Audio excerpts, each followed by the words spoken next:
You know how we often think of the Garuda Purana as, well, that text you only hear about when someone passes away?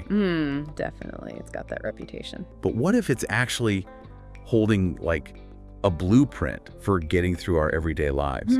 A way to understand why things happen. That's where it gets really interesting, yeah, because it's much more than just post-death rituals. Exactly. And look, you're listening because you want to understand things, right? You want real knowledge, but maybe without feeling like you're drowning in information. Sure, you want it accessible. So consider this our streamlined journey into what the Garuda Purana really offers. Okay. And our guide today. Right.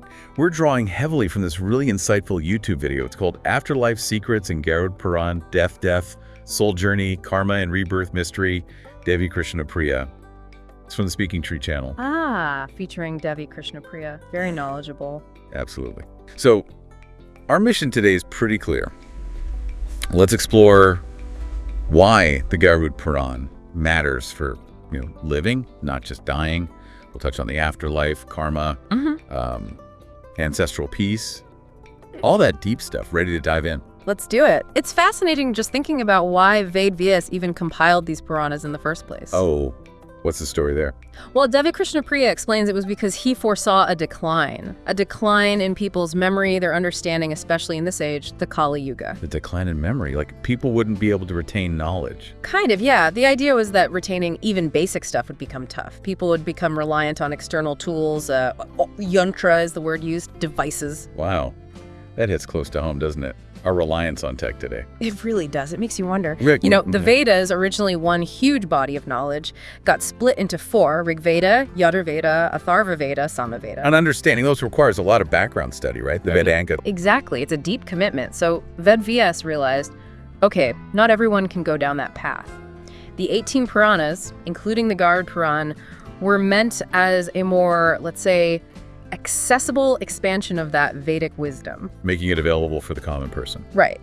And the Garuda Purana itself, specifically, is framed as a dialogue. It's between Lord Narayana and his vehicle, Garuda. Okay, so it was about making these big truths easier to grasp. Let's tackle that main misconception, then, that it's only for after someone dies. Yeah, let's clear that up, because while, yes, reciting it after death is a very old tradition, the video clarifies why. It's meant to guide the soul, the departed soul, on its next journey. Guide it. How so? Well, it's particularly for what they call samanya jiv, sort of, ordinary beings, not necessarily souls who've already attained liberation through, say, intense devotion. Okay, so for the average person. Right. The belief is that after death, the soul becomes extremely subtle, sukshma. It's described as being thumb-sized, anguthake akarka, and air-like vayu akari. Tiny and almost non-physical. Exactly, so it can't really travel on its own easily. That's where those 10 days of offering pinned come in, the rice balls. Yeah, I've heard of those. Each offering is thought to help build, piece by piece, a new kind of subtle body for the soul. So it's like constructing a vehicle for the next stage. That's a good way to put it. By the 13th day, this new form is considered complete. And then further rituals, donations, are done to help it travel onwards. Onwards to where? Towards realms like Chandralok or Suryalok. Where it goes depends on its karma. All these actions fall under Shraddha karma, basically, rites for the deceased. It's quite something, the idea that the soul needs that kind of active help just to move on. You also mentioned Pitru Prets earlier, ancestral spirits getting stuck. Yes, that's another layer. Sometimes these ancestral spirits, Pitru Prets, can apparently get, stuck. Okay. Stuck. Why? Usually due to unfulfilled desires, maybe debts they didn't settle, things like that. It ties into karma, So karmic loose ends. Exactly. Debts that might need repayment, perhaps in future lives, or sometimes even within the same family line. The video mentions they might even seek resolution for debts owed to them or injustices they suffered. That's intense. Is there anything done for these stuck souls? There is a specific ritual called Tripindi Shraddh. It actually categorizes these spirits into 3 types: sattvic, rajasic, and tamasic. Okay, what are the differences? Sattvic are generally benevolent, might offer blessings. Rajasic ones might try to fulfill their old desires through living people. And tamasic spirits, they can cause trouble, affliction. Right, so the ritual helps them. The Tripindi Shraddh calls upon the energies of Rudra, Shiva, Vishnu, and Brahma.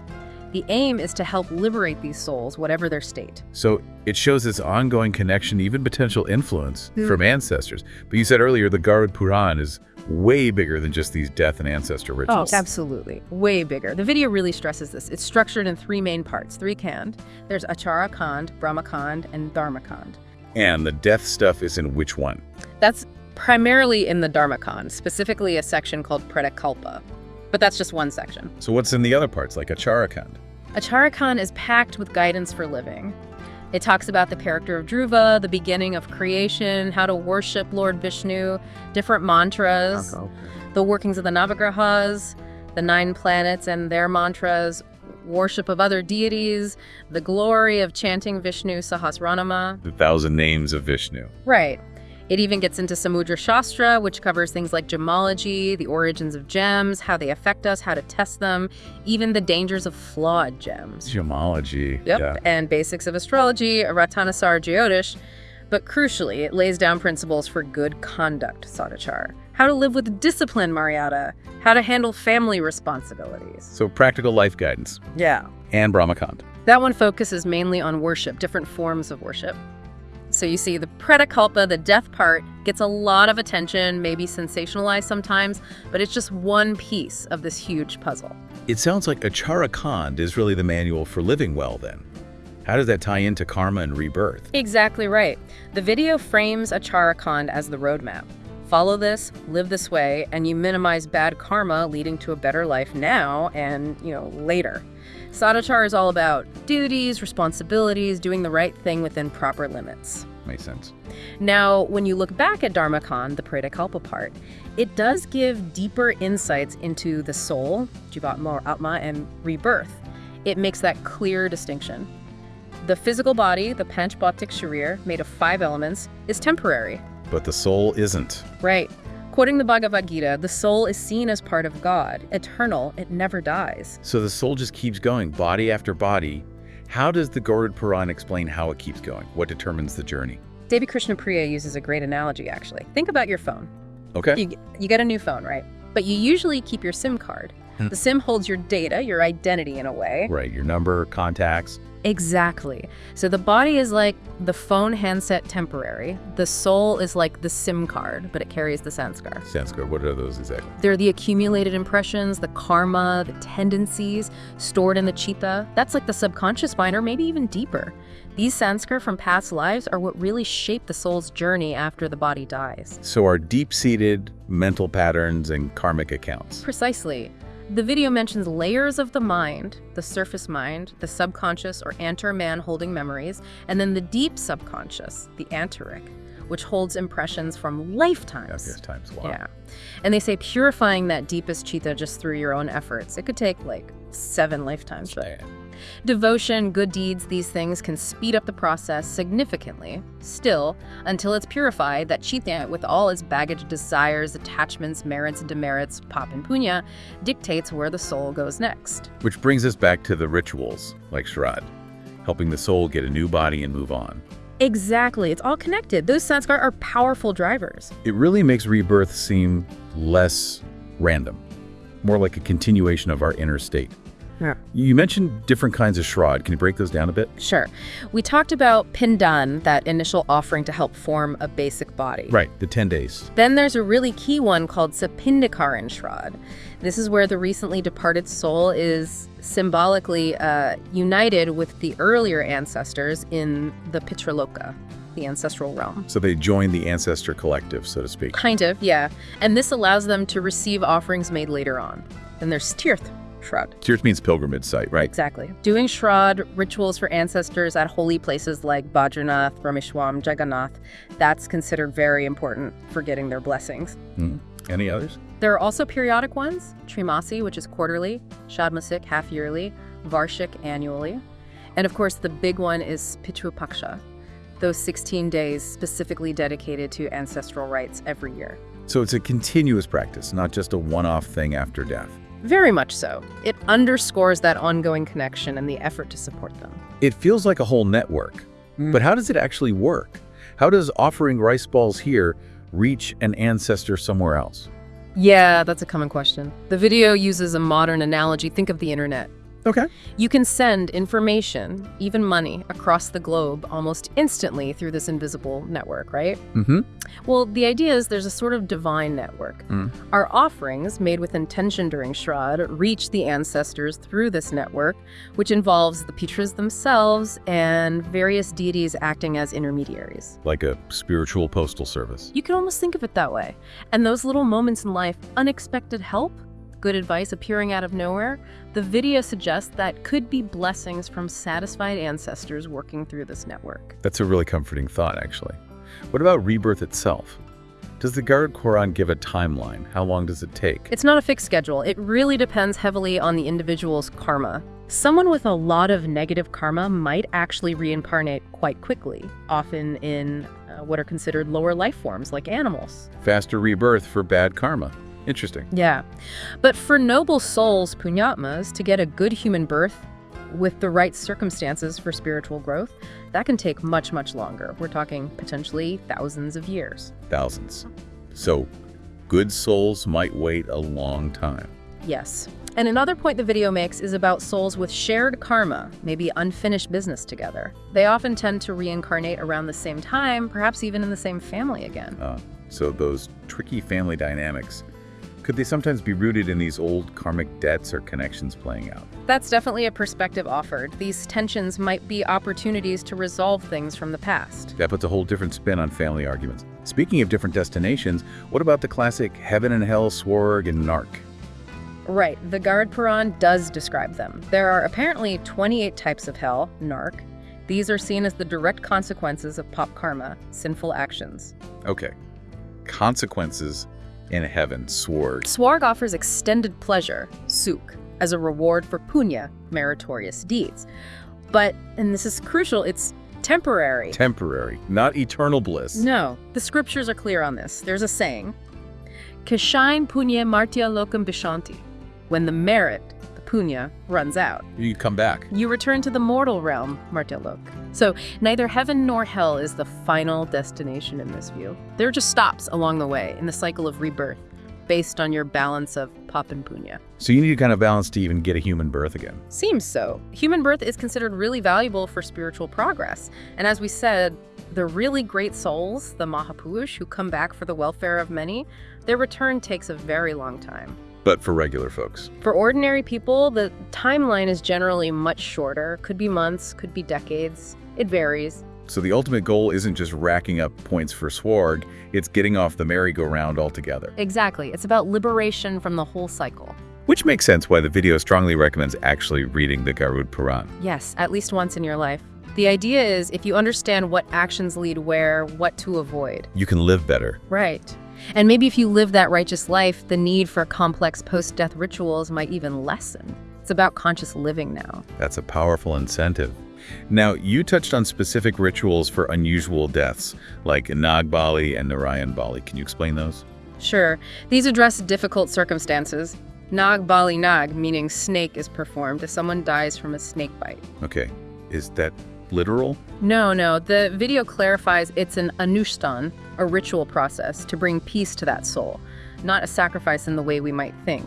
Bali here means offering, giving, like Kak Bali is offering food to crows. Got it. And Narayan Bali. That's performed when someone's death is unknown. Maybe the circumstances aren't clear or the body was never found. For missing persons, essentially. Yes, and interestingly, you can perform Narayan Bali even for someone you're not related to, just as an act of compassion. That's quite profound. It is. And linking back to Pindan giving the rice balls, one way to see Bali is as an offering. In Pindan, it's like symbolically offering the connection to the former physical form, encouraging the soul's detachment and journey onward. So these rituals are about closure, peace, and compassion, especially in tough situations. Definitely. And you know, the very act of having the Garuda Purana recited, often when someone has just passed in that environment. Yes. What's the significance there? Well, just being present with death is a powerful teacher, isn't it? Absolutely. It makes you think. It's a stark reminder of impermanence. For everyone present, it's like the text is saying, look, this is where we're all headed. It encourages conscious living. It really forces a lesson in detachment, doesn't it? Yeah. Does the Garuda Purana talk about handling grief, the sorrow that comes with loss? It does. Like many scriptures, a core teaching is anasakti detachment as the way to minimize suffering. Okay. How does it frame that? The video draws a distinction between dukh and shock. Dukh is described as internal sorrow, maybe inherent suffering. Shock is more external grief, often triggered by circumstances or others. Internal sorrow versus external grief. Interesting. Yeah. And there's this analogy used. Imagine you have a glass of water and you stir in a spoonful of salt. Okay, salty water. Very salty, right? Overwhelmingly salty in that small glass. But now, take that same spoonful of salt and stir it into a large lake or a river. You wouldn't even notice it. Exactly. The salt, the sorrow or grief, is the same amount. But our container, our perspective, makes the difference.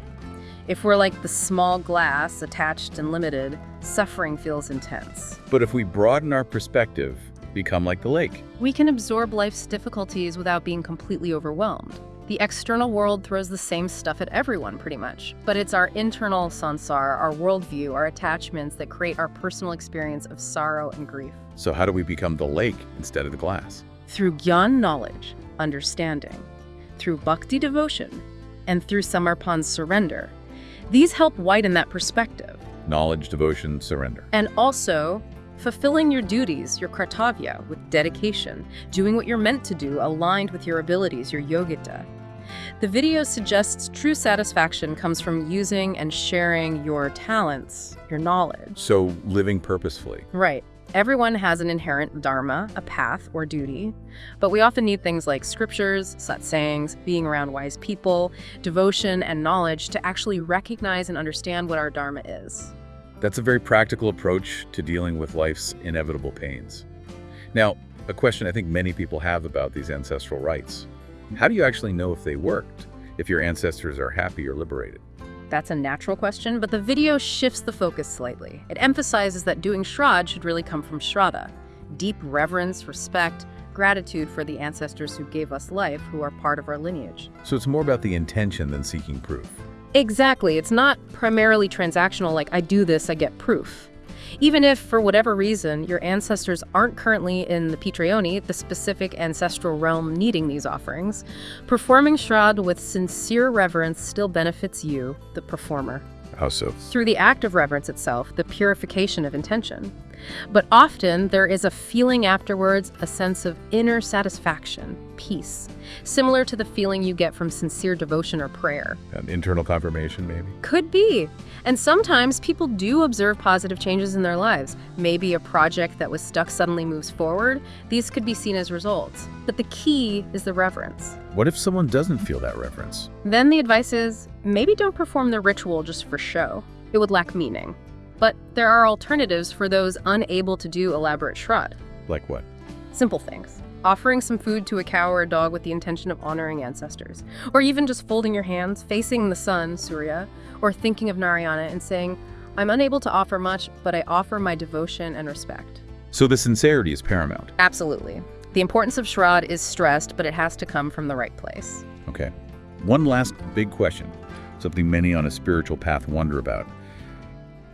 Is it possible to know if this is your last birth? Are you nearing the end of the cycle? The ultimate question for many. The video suggests that knowing this requires real self-awareness. It's not usually obvious. It takes conscious spiritual effort, devotion. To do what? To burn away those deep-seated sanskar, the karmic impressions from countless past lives stored in the chitta. Spiritual practices gradually purify this. So it's an internal cleansing process. Yes. Now, the experiences you're destined to have in this particular lifetime are largely predetermined by past karma.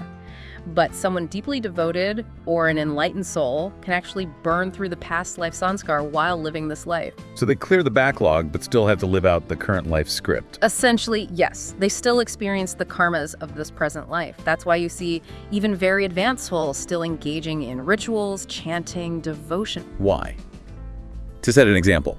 Partly, perhaps, but also to keep the mind focused. The mind is incredibly restless. The video mentions a statistic, something like 70,000 thoughts a day. Wow.